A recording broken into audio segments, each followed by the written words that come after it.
রহমান, জননেতা তারেক রহমান। ধন্যবাদ। তারেক তারেক দয়া করে স্লোগান দিবেন না, দয়া করে স্লোগান দিবেন না সেক্রেটারি সাহেব, দয়া করে স্লোগান দিবেন না। ধন্যবাদ।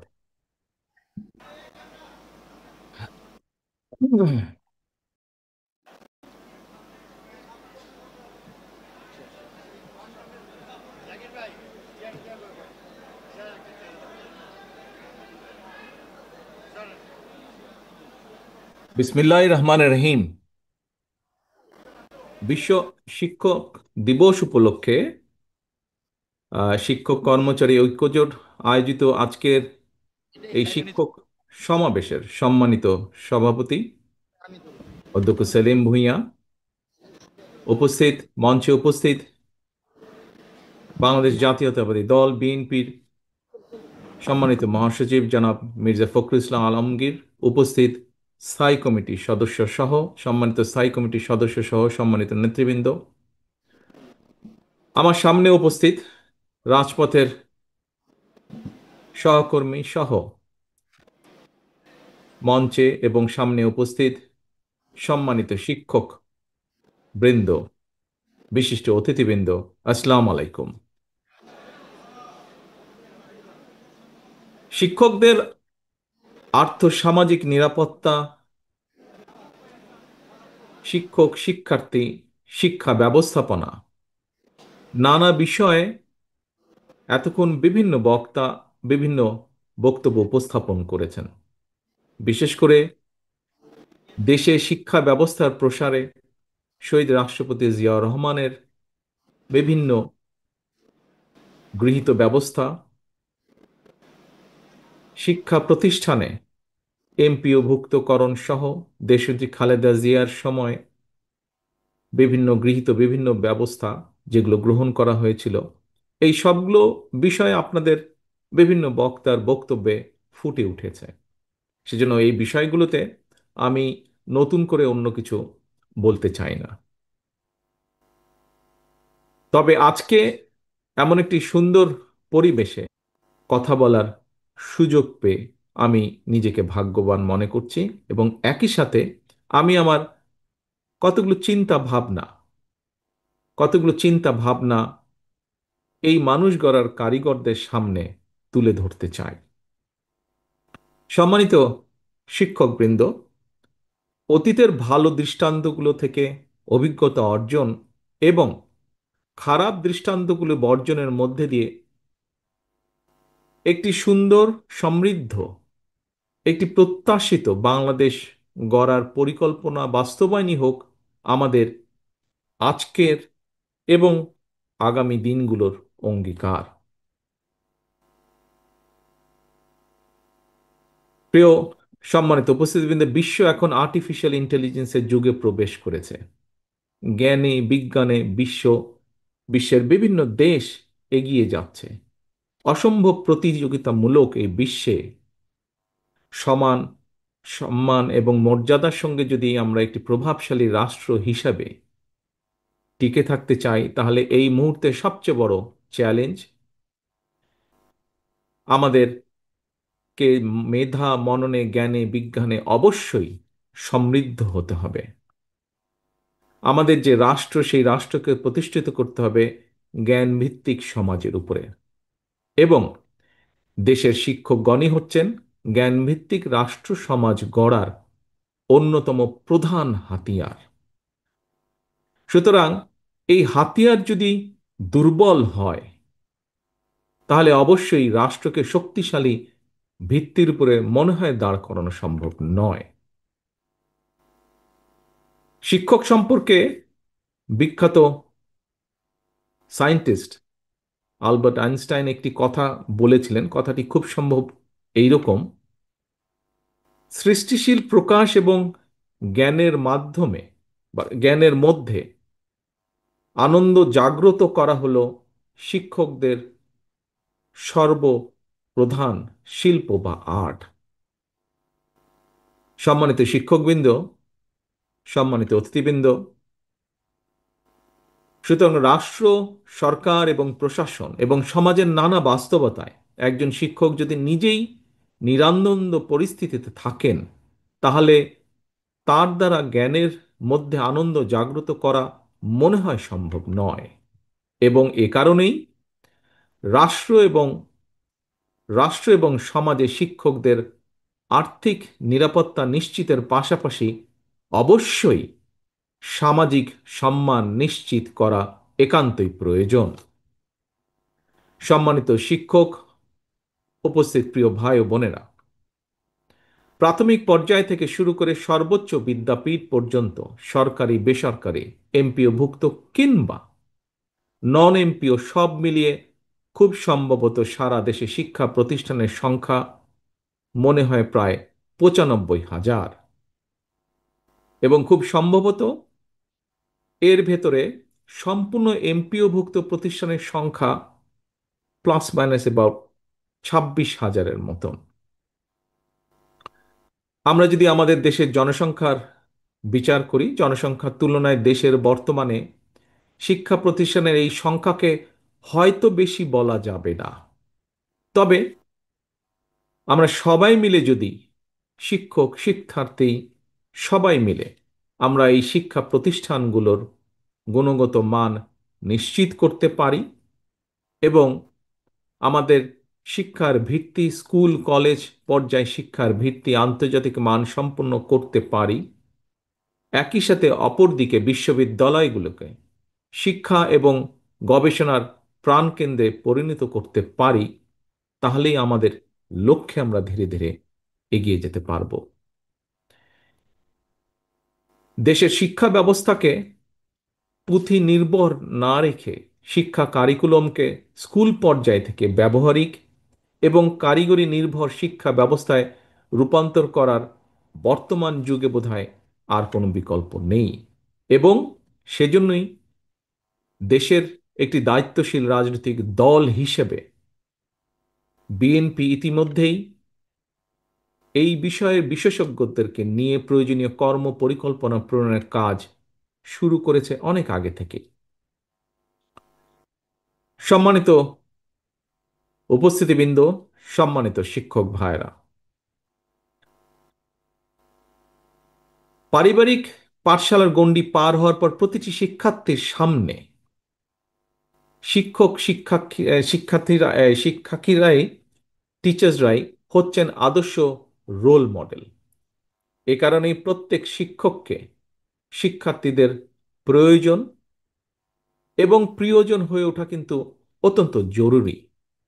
কিন্তু শিক্ষকরাই যদি রাষ্ট্র এবং সমাজে প্রতিনিয়ত সংসার সম্মান নিয়ে টানাপোড়েনে থাকেন, তাহলে একজন শিক্ষিকা বা শিক্ষকের পক্ষে শিক্ষার্থীদের সামনে নিজেকে রোল মডেল হিসেবে হয়তো উপস্থাপন করা সম্ভব হয়ে ওঠে না। শিক্ষক শিক্ষিকারা যাতে নিজেকে একজন রোল মডেল হিসেবে শিক্ষার্থীদের সামনে আত্মবিশ্বাসের সঙ্গে উপস্থাপন করতে পারেন, সে ধরনের শিক্ষা ব্যবস্থা প্রয়োগে বিএনপি বাস্তব ধর্মী পরিকল্পনা নিয়ে কাজ করছে। বিএনপির কর্মপরিকল্পনায় শিক্ষার্থীদের শিক্ষকদের আর্থিক এবং সামাজিক নিরাপত্তা নিশ্চিতের ব্যাপারেও আমরা সুনির্দিষ্ট এবং বাস্তবমুখী পদক্ষেপ কি কি গ্রহণ করা যায় সেগুলোর ব্যাপারে আমরা কাজ করছি। সম্মানিত প্রিয় উপস্থিতিবৃন্দ, দেশের শিক্ষক সমাজের, বিশেষ করে স্কুল মাদ্রাসার প্রাথমিক এবং মাধ্যমিক ও উচ্চ মাধ্যমিক পর্যায়ে শিক্ষকদের আর্থিক নিরাপত্তার নিশ্চয়তা এবং সামাজিক সম্মান সমুন্নত করে শিক্ষকতা পেশাকে সুযোগ এবং সম্মানের দিক থেকে প্রতিযোগিতামূলক করে গড়ে তোলার প্রয়োজন আছে অবশ্যই। আমার মনে হয় আপনাদের কিছুদিন আগে একটি অনুষ্ঠানে আমি সুযোগ হয়েছিল আমার কথা বলার। সেই অনুষ্ঠানে আমি আগেও বলেছি, সেই সময়েও বলেছি, আমি শিক্ষকতা পেশা কখনোই উপায়হীন বিকল্প কিংবা একটি সাধারণ চাকরির মতন হতে পারে না। বরং শিক্ষা দীক্ষায় সবচেয়ে মেধাবী মানুষটি যাতে কর্মজীবনে প্রথম অগ্রাধিকার হিসাবে শিক্ষকতা পেশাকে বেছে নিতে পারেন বা নিতে আগ্রহী হয়ে ওঠেন। বিএনপির শিক্ষক নিয়োগ এবং শিক্ষা ব্যবস্থাকে সেভাবেই ঢেলে সাজানোর পরিকল্পনা আমরা করছি এবং সে নিয়েও আমরা কাজ করছি। সম্মানিত শিক্ষকবৃন্দ, শিক্ষকবৃন্দ, আমরা বিশ্বাস করি রাষ্ট্র এবং সমাজে শিক্ষকদের সম্মান এবং মর্যাদার সঙ্গে রাষ্ট্রের মর্যাদা এবং ভাবমূর্তি জড়িত। দুর্নীতিবাজরা বিত্তবান হলে রাষ্ট্রের সমাজের ভাবমূর্তি কমে, কিন্তু সমাজে শিক্ষকদের মর্যাদা অক্ষুণ্ণ থাকলে সমাজের ভাবমূর্তি বৃদ্ধি পায়। প্রিয় সকল উপস্থিতিবৃন্দ, একটি বিষয় আমি মনে ধারণ করি, আমি দৃঢ়ভাবে বিশ্বাস করি, আমাদের রাষ্ট্র বা সমাজ ব্যবস্থায় দুর্নীতি নামক একটি ব্যাধি রয়েছে। আমি মনে করি, ব্যক্তিগতভাবে আমি দৃঢ়ভাবে বিশ্বাস করি, সমাজকে দুর্নীতিমুক্ত করতে হলে স্কুল কলেজ মাদ্রাসার শিক্ষকগণ দুর্নীতির বিরুদ্ধে সামাজিক বিপ্লব গড়ে তোলার ক্ষেত্রে যোগ্য ভূমিকা পালন করতে পারেন বলে আমি দৃঢ়ভাবে বিশ্বাস করি। সম্মানিত শিক্ষকবৃন্দ, শিক্ষকদেরকে নিয়ে আমি আমার একটি পরিকল্পনার কথা আপনাদের সাথে শেয়ার করতে চাই। এতক্ষণ যা বলেছি সেগুলিও যেমন পরিকল্পনা, আরও একটি পরিকল্পনার কথা আপনাদের সামনে আমি শেয়ার করতে চাই। বাংলাদেশের স্বাধীনতা কিংবা বিজয় দিবসে সহ প্রতি বছর বিভিন্ন জাতীয় গুরুত্বপূর্ণ দিবসে রাষ্ট্রীয় উদ্যোগে সমাজের বিভিন্ন শ্রেণী পেশার মানুষকে দেশের রাষ্ট্রপতি বা প্রধানমন্ত্রী রাষ্ট্রীয় ভবনে আমন্ত্রণ জানিয়ে থাকেন, শুভেচ্ছা বিনিময় করে থাকেন। আমি মনে করি এ ধরনের জাতীয় দিবসগুলোতে আমন্ত্রিত অতিথিদের তালিকায় অবশ্যই প্রাথমিক এবং মাধ্যমিক স্কুলের কমপক্ষে একজন করে শিক্ষককে আমন্ত্রণ জানানো অত্যন্ত জরুরি এবং এটি নিশ্চিত করার জন্য প্রয়োজনে ওয়ারেন্ট অফ প্রেসিডেন্স বা রাষ্ট্রীয় পদমর্যাদাক্রম পুনর্মূল্যায়ন করে রাষ্ট্র এবং সমাজে শিক্ষা এবং শিক্ষকের মর্যাদা সমুন্নত রাখার বিষয়টি নিশ্চিত করা অবশ্যই প্রয়োজন। কারণ শিক্ষার্থীরা রাষ্ট্রের সর্বোচ্চ পর্যায়ে তাদের রোল মডেল শিক্ষকদেরকে সম্মানজনক অবস্থানে এবং বিচরণ করতে দেখলে সেটি অবশ্যই কোমলমতি শিক্ষকদের মনোজগতে একটি অত্যন্ত ইতিবাচক প্রভাব ফেলবে বলে আমি দৃঢ়ভাবে বিশ্বাস করি। সম্মানিত শিক্ষক, উপস্থিত ভাই বোনেরা, সম্মানিত নেতৃবৃন্দ, এই সমাবেশে আপনাদের অনেকের বক্তব্যে শিক্ষকদের চাকরি জাতীয়করণ প্রসঙ্গ এসেছে। কেউ কেউ মনে হয় আরও শিক্ষা প্রতিষ্ঠান কেউ কেউ মনে হয় আরও শিক্ষা প্রতিষ্ঠান এমপিওভুক্ত করার কথা বলেছেন। এছাড়াও আপনাদের এই সংগঠনের বাইরেও বেসরকারি শিক্ষকদের বিভিন্ন বেশ কিছু দাবি রয়েছে। দেশের একটি দায়িত্বশীল রাজনৈতিক দল হিসেবে বিএনপি শিক্ষকদের ন্যায্য দাবির সঙ্গে নীতিগতভাবে অবশ্যই একমত।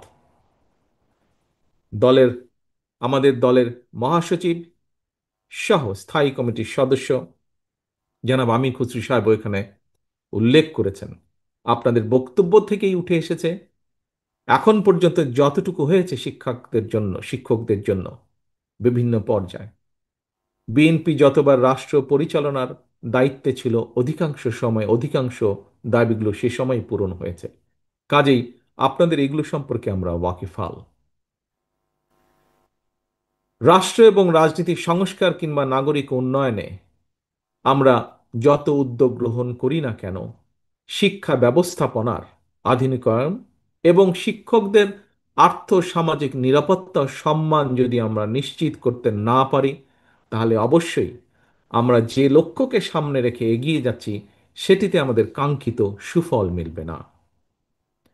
সম্মানিত শিক্ষকবৃন্দ, উপস্থিত অতিথিবৃন্দ, সম্মানিত উপস্থিতিবৃন্দ, জনগণের ভোটে বিএনপি রাষ্ট্র পরিচালনার সুযোগ পেলে অবশ্যই রাষ্ট্রের সামর্থ্য অনুযায়ী শিক্ষকদের আর্থিক নিরাপত্তা বেষ্টনী বাড়ানো কিংবা চাকরি স্থায়ীকরণ কিংবা জাতীয়করণের বিষয়টি ইনশাল্লাহ ইতিবাচক বিবেচনার জন্য উচ্চ পর্যায়ের কমিশন আমরা গঠন করব ইনশাল্লাহ। একই সঙ্গে প্রচলিত শিক্ষা কারিকুলামকে ব্যবহারিক এবং কারিগরি শিক্ষা প্রদান করে ঢেলে সাজানোর লক্ষ্যে অগ্রাধিকার ভিত্তিতে শিক্ষা সংস্কার কমিশনও আমরা গঠন করতে চাই। নৈতিকতা এবং ধর্মীয় সামাজিক মূল্যবোধের আলোকে কর্মমুখী শিক্ষা ব্যবস্থা প্রবর্তন এবং শিক্ষা ব্যবস্থার আধুনিকরণে জরুরি ভিত্তিতে পদক্ষেপ গ্রহণ করা যদি না যায়, তাহলে এই কম্পিটিশনের বিশ্বে আমাদের দেশ হিসাবে, জাতি হিসাবে টিকে থাকা অত্যন্ত কঠিন হবে। রাষ্ট্র রাজনীতি এবং সরকারের উন্নয়নে বিএনপির গৃহীত সকল পরিকল্পনা বাস্তবায়নের জন্য প্রয়োজন জনগণের স্বতঃস্ফূর্ত সমর্থন এবং প্রয়োজন দেশের সবচেয়ে সচেতন অংশ শিক্ষকদের সমর্থন। একটি জ্ঞান এবং মেধাভিত্তিক রাষ্ট্র এবং সরকার গঠনে আসন্ন নির্বাচনে বিএনপি আপনাদের সমর্থন এবং সহযোগিতা চায়। বিএনপি সম্মানিত শিক্ষক কর্মচারী ভাই বোনদের আন্তরিক সহযোগিতা চায়। প্রিয় শিক্ষকবৃন্দ, এখানে যারা উপস্থিত আছেন, এখানে যারা উপস্থিত নেই, সমগ্র বাংলাদেশের সকল শিক্ষকবৃন্দ, আসুন আমরা যদি আমাদের শিক্ষা, আমাদের জাতিকে গঠন করে তুলতে চাই, তাহলে আমাদের যে পরিকল্পনাগুলো রাজনৈতিক দল হিসেবে আপনাদের সামনে উপস্থাপন করেছি, সেগুলোকে সফল করার জন্য আপনাদের সকলের সহযোগিতা আবারও আমি কামনা করছি। সেই সহযোগিতা প্রত্যাশা করে, সেই সাহায্য প্রত্যাশা করে আমার আজকের বক্তব্য আমি শেষ করছি। পরিশেষে আবারও দেশের সকল শিক্ষকদের প্রতি শ্রদ্ধা জানিয়ে আমার বক্তব্য শেষ করছি। আল্লাহ হাফেজ। বাংলাদেশ জিন্দাবাদ। বাংলাদেশ জাতীয়তা